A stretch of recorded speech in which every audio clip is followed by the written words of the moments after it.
Hey, what is going on, guys? It's DK back at you with another video here for the first showdown slate of the preseason here for the Hall of Fame game, Denver and Atlanta. It was a nice little two or so week break from the summer league, but ready for the grind again. We got preseason football, so let's try and break this down. We'll start with quarterback today, and we'll go by what we know. So we know Matt Ryan's not playing for sure, so do not play Matt Ryan. Matt Schaub, he's a veteran. Really don't expect him to play much. I'd guess he probably is going to start, and I'd say he plays a quarter or so. And then the rest are probably going to go to Kurt Benkert here, who played for Atlanta last year in the preseason, but did not look good. I think his stats are something like 300 total yards, no touchdowns, and 4 interceptions. But again, this guy's got a pretty high floor if he's going to be guaranteed, probably close to 3/4. So for that reason, I think he's probably one of the safest plays on the board. So yeah, I think he's going to be really high owned, but for good reason. Playing time equals money. This guy's pretty much guaranteed playing time. So Benkert, probably one of the safest, if not the safest options on the slate. Now let's go to Denver quarterback. So we got no Joe Flacco. So the 3 quarterbacks that are going to play confirmed are Kevin Hogan, Drew Lock, and Brett Ripon. Probably mispronounced that, but so what they're going to do is they're going to start Kevin Hogan, sorry. And yeah, like I said, it's going to be a 3-headed monster, so I'd assume it's probably going to be split pretty evenly 3 ways. Now, Kevin Hogan was a guy that has played in a couple regular season NFL games. The thing that I do kind of like about him is he has that rushing upside. He is a quarterback that will scramble, so he probably will get you some rushing yards here. And I'd guess, quarter and a half. And then you got Drew Lock, who I think is probably going to be the highest owned of the 3 Denver quarterbacks, if I had to guess, just because he's a rookie. There's some hype around him. So yeah, like I said, I really think the playing time's going to be split pretty evenly 3 ways, but I think Drew Lock, again, they want to see what they have out of this rookie. Probably going to be the highest owned, and then Brett Ripon here. We'll get the rest of the time, and I honestly don't know a whole lot about him, but again, all 3 quarterbacks will play, so you can take a shot at any 3 of those guys. And the thing with quarterbacks here too is they're basically guaranteed points. If they're going to get out there for at least a quarter or so, whether it be rushing or throwing, what I'm saying, they're guaranteed most likely to get points unless they throw like 3 interceptions and throw for no passing yards. But yeah, so we got you got 5 flex positions and then the captain position. So I think 2 quarterbacks is probably going to be what most people are going to go with on this roster. But I wouldn't even mind going 3. Just because, again, they're probably at the safest floor. So yeah, I wouldn't mind. Again, I think 2 quarterbacks is probably going to be the standard, but I would not mind going 3 quarterbacks. Then let's get to running backs. Again, what we know, Devonta Freeman's not going to play. So Ito Smith, I'm guessing is going to play. Again, we don't have a lot of confirmation yet. This is the night before. Another thing I want to bring up, guys, is if you don't follow me on Twitter, it's really important to do so. I will be retweeting information as it comes out tomorrow. But again, if you guys are not sure, close to lock, and you're not sure about if a player is going to play, the best thing to do is Twitter's going to be your best friend. Like I said in Summer League, if you guys watch my video over there, Twitter is your best friend. If you're uncertain, if a player is going to play or not, you can always just search his name on Twitter and see what pops up. But yeah, back to it. Ito Smith, I assume is going to play. Probably would pick up a start and be the first guy out. But running back is tough because there's a lot of running backs for both teams here, and it's really hard to say like, oh, I love one running back over another because everyone's probably going to get 5, maybe 10 carries at best. So, but what we do know is Ito Smith is a pretty solid NFL running back, and if he picks up a start, I think he's definitely worth a look here.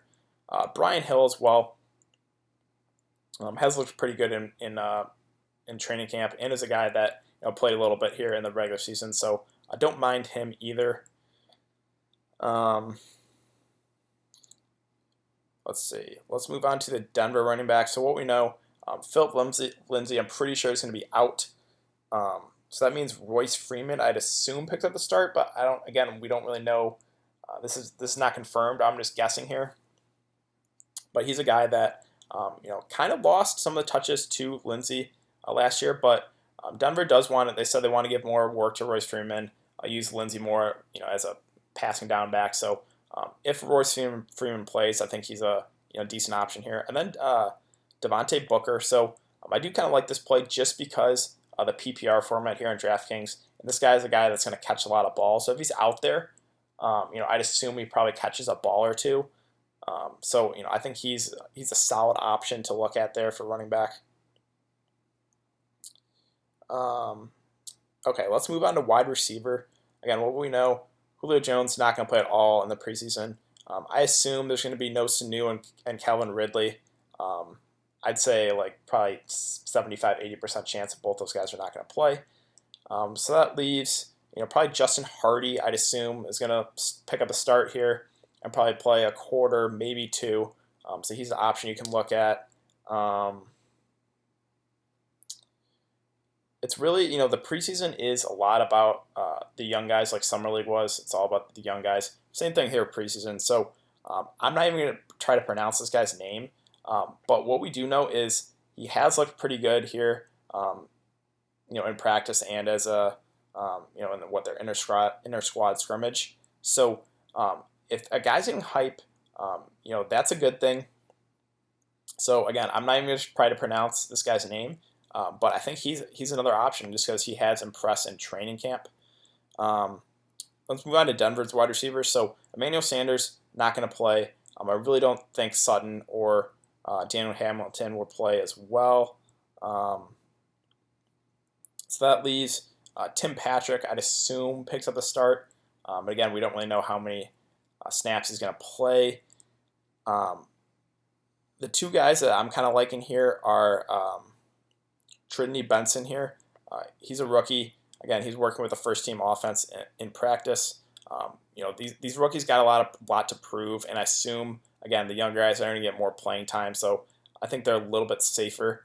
Same thing here with Kelvin McKnight, another rookie here that, again, is going to want to impress. So, I think both those guys are, solid options as well. As far as tight end goes, I really don't think you have to take a shot at anyone. Personally, I'm probably just going to cross off the tight end position. Now, there probably is going to be a touchdown scored by tight end, but trying to predict that is just super hard. Now, they're going to be really low owned. So if you're making multiple lineups and you take a shot on a tight end and they score, that's obviously going to be a huge positive. But for me, I'm probably just going to cross off the tight end position.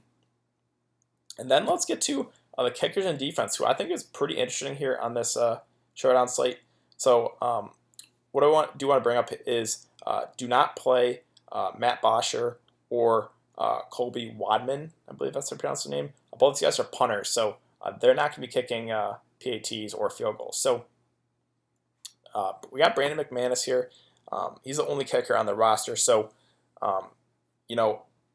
if you're playing the safety aspect of it, playing a kicker, one, maybe even two. I think two would be too much, but I think playing one kicker is not a bad idea. You never know. Maybe they get 2 or 3 field goals, and you're sitting on close to double-digit points. Maybe a couple extra points here and there too. So I really think you got to consider the kickers here, just because again they have a floor. Teams are going to score whether it be field goals or extra points. Same thing here with Tavecchio. I'm pretty sure he's the only kicker on the roster. Again, they only have 2 kickers listed. One is the punter, but I'm pretty sure he is the only kicker on the roster too. So either taking a shot in either Tavecchio or McManus, or possibly even both, I don't think is the worst idea. And then we get to the defenses. I want to say it was the Hall of Fame game last year on the showdown slate where the defenses, playing both defenses, was the way to go.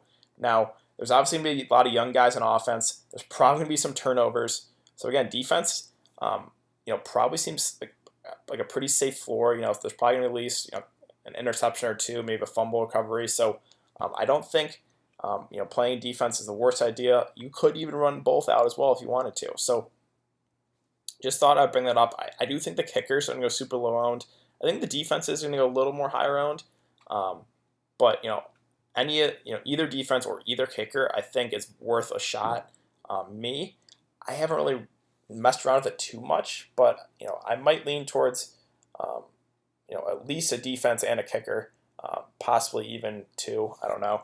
Um, but yeah, that's kind of my thoughts breaking down the slate. Again, guys, it's the preseason, so don't go crazy.